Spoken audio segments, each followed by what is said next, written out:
You know, vampires, you know, obviously this show is bringing them back to a global audience as fearful creatures. You know, in doing so, you must be obviously calling on a lifetime of knowledge of vampires and of fantasies that you've had. Can you talk about your own history with them and how you sort of cultivated this particular breed of vampire? Yeah, and when I was a child, I started collecting not only horror fiction but horror fact. I started collecting folklore, mythology from all over the world. I was a child in the 1970s, so it was a heightened point of sort of the weird overtaking literature. You know, you have people were re-evaluating Charles Fort. You have Eric von Daniken. You have Colin Wilson.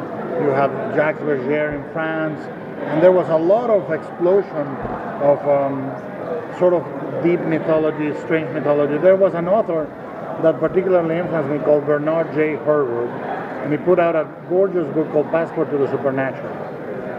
In it, he had collected myths of vampiric lore from China, India, America, Europe, and he recommended a few readings that I tracked down religiously. In pre-internet time, it was a true hunting expedition, like the books of Dom Augustin Calmet, Montague Summers. They were both church officials or priests that were interested in the occult. And one of them chronicled the vampiric lore that had happened in his time and before his time, trying to specifically address different types of vampires in Eastern Europe. The other one did the vampire is Kith and Kin, the vampire in Europe, went deep into werewolf mythology and so forth. And I continued collecting vampiric facts. I have a whole room, and I have a library that is 2 houses. That's my library. It's 11,000 square feet of books, and I have one whole room dedicated to vampire and werewolf mythology, and not fiction, just mythology. And I can talk to you about the variations between Indian vampires, Filipino vampires, the Penangalang, the Strigoi, the Upir, and each of them is different. The Mexican vampire, which is hairless like a Chihuahua. Each of the countries reinvents the vampire because the vampire, like the dragon, represents something really deeply ingrained in us. My theory is that it represents a collective memory of a time when we were cannibalistic apes, and we ate each other, and we started to try to mythologize those tendencies through werewolf and vampire myth. But anyway, what you see on the strain is decades and decades of studios, completely obsessive lore and fact and biology imagination on my part. I've been reading on how vampires are turned for decades. When I was working for my father on a real estate business, I would work from 8 in the morning to like 4 in the afternoon selling apartments, and I would sit in the model home with a pile of vampire lore, just making notes about strigoi and stingers under the tongue, and then may I show you the tile is fantastic, and then I would go back and I worked there for 3 years, and a lot of the notes came out of that period. Maybe you can publish them someday. Well, they are published in a book, part of them called Cabinet of Curiosities.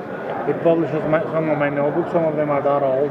And the other thing that was important is I also was obsessed about the idea of religion and vampirism. Some of it made into Chronos, some of it makes it into the 3rd book of the strain.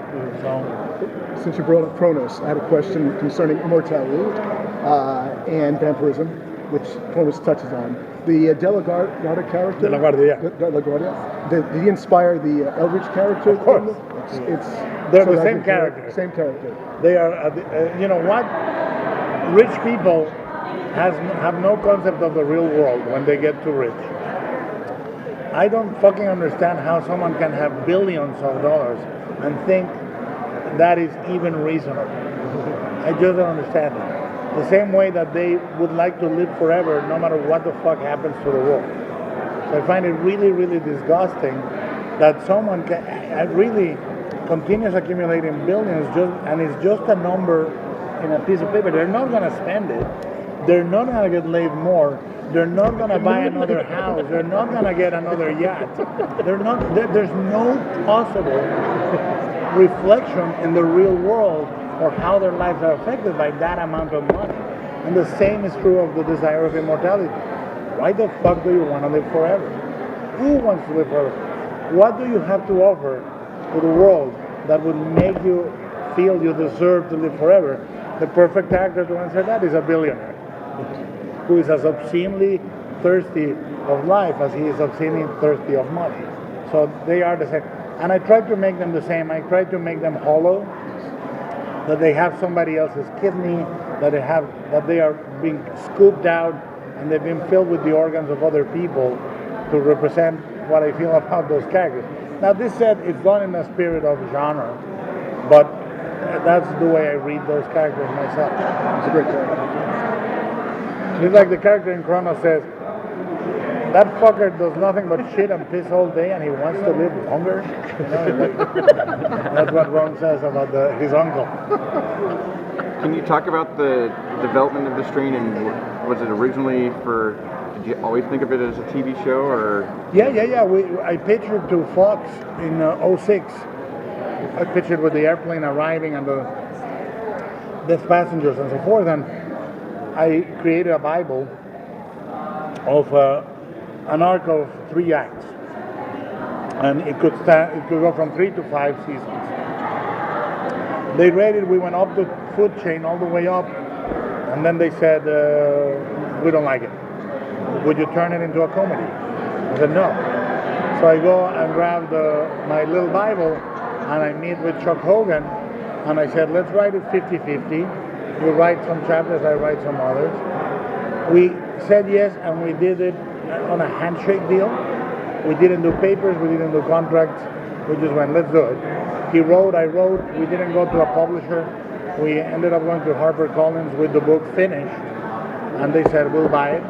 And then what happens is it comes out, the 3 books did very, very well, and we didn't want to sell it to TV until we finished the 3rd book, so we wouldn't be careful about what we wrote. We said, if we want, there are scenes in the 1st book, people think stuff is disturbing on what has aired.